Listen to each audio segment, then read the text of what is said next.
Oke, Adian Napitupulu. Jadi apa sekarang harus dikerjakan dalam konteks polisi? Ada keterkaitan dengan politik, ada keterkaitan juga dengan kekerasan pada polisi sendiri, pada masyarakat. Apa yang dikerjakan? Tergantung polisinya, begini loh. Ada polisi nembak polisi. Kemarin yang ngenes itu yang polisi membunuh ibunya. Oke. Semua peristiwa ini tergantung bagaimana kepolisiannya. Oke. Sama seperti dulu bagaimana ABRI-nya.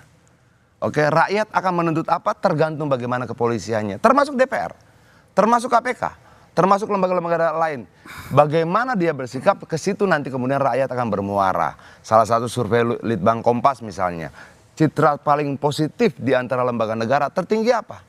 TNI loh. Polisi itu 16% di bawah TNI. Coba diperiksa di survei Litbang Kompasnya. Artinya itu persepsi publik sudah seperti itu. Nah, mau kemana polisi? Ditempatkan di mana segala macam, tergantung dia.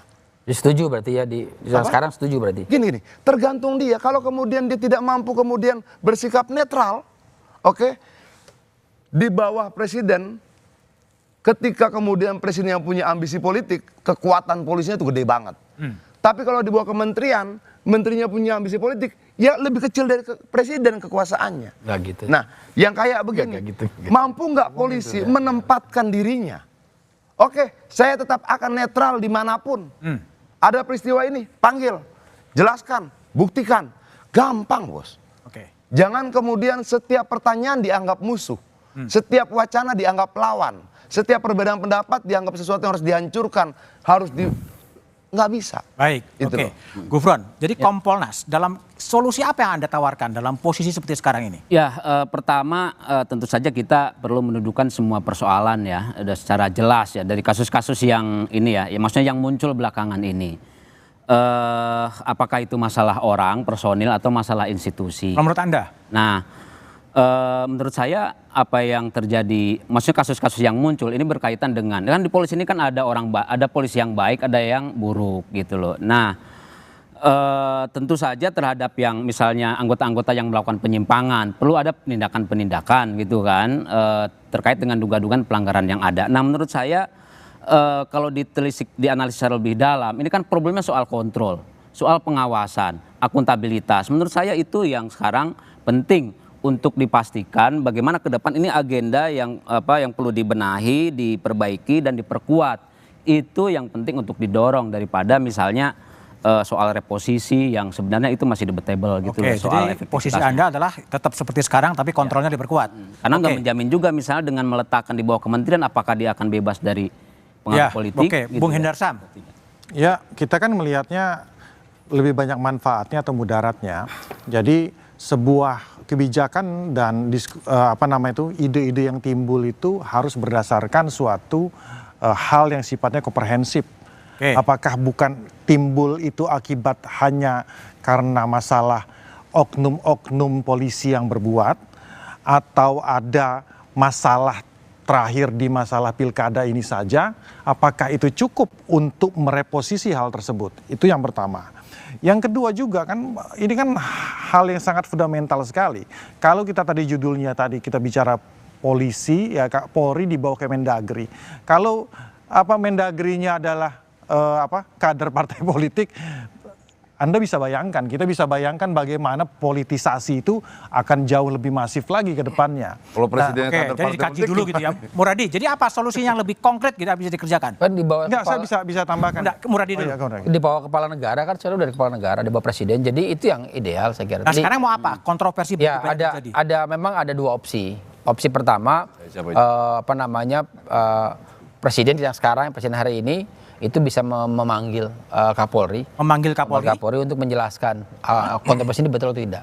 Oke. Kenapa? Karena ini juga bagian dari pengawasan tadi. Saya kira tadi sampai Nadia dengan ke Kompolnas betul itu bahwa perlu ada stimulasi bahwa memang laporan ini bukan berdiri sendiri. Kenapa dipanggil? Supaya tadi bahasanya bahwa pimpinan Polri tetap punya tanggung jawab di situ. Itu poin pertama.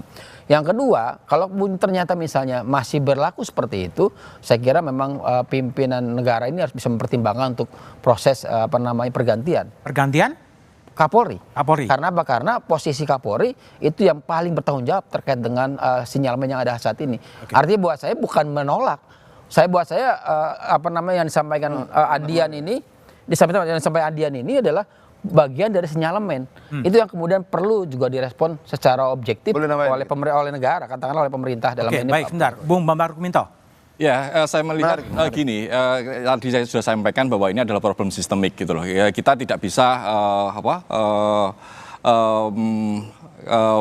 bertahan hanya pada persoalan personal saja gitu loh, karena kalau tidak ada perubahan sistem tetap aja seperti ini.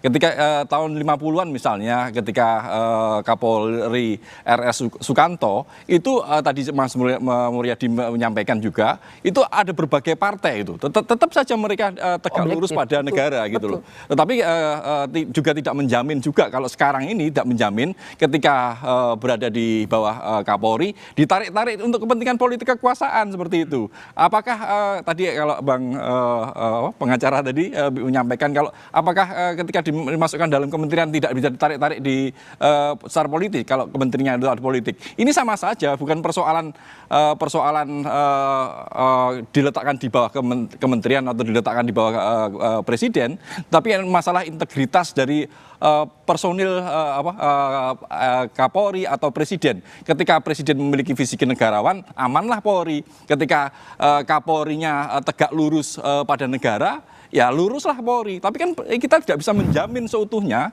bahwa ini akan terjadi seperti itu terus bila tidak ada sistem kontrol yang kuat yang tadi. Makanya kalau sekarang ini ya sesuai dengan TAP MPR misalnya, ini ya harus salah satu langkahnya adalah menguatkan lembaga kepolisian nasional dalam bentuk undang-undang tersendiri, bukan seperti sekarang di dalam undang-undang Polri. Sekarang Kompolnas masuk dalam undang-undang Polri. Akhirnya apa ketika masuk dalam undang-undang Polri, Kompolnas menjadi subordinasi kepolisian gitu. Oke, baik. Sekarang ini jadi alat legitimasi dari kebijakan-kebijakan kepolisian. Oke, thank you Mas Bambang, Bung Adian, Muradi, Bang Hendarsam dan Gufron. Kontroversi posisi polisi dalam kancah politik maupun kemasyarakatan membutuhkan introspeksi mendalam dan butuh penyelesaian. Kekuatan politik juga harus ikut menjaga agar polisi tak terbawa arus politik. Segala opsi perlu dibuka untuk mendapatkan polisi yang betul-betul mengayomi dan melindungi masyarakat, karena operasional polisi juga dibiayai oleh pajak rakyat. Demikian Satu Meja di Forum malam ini, sampai jumpa pekan depan, selamat malam dan terima kasih.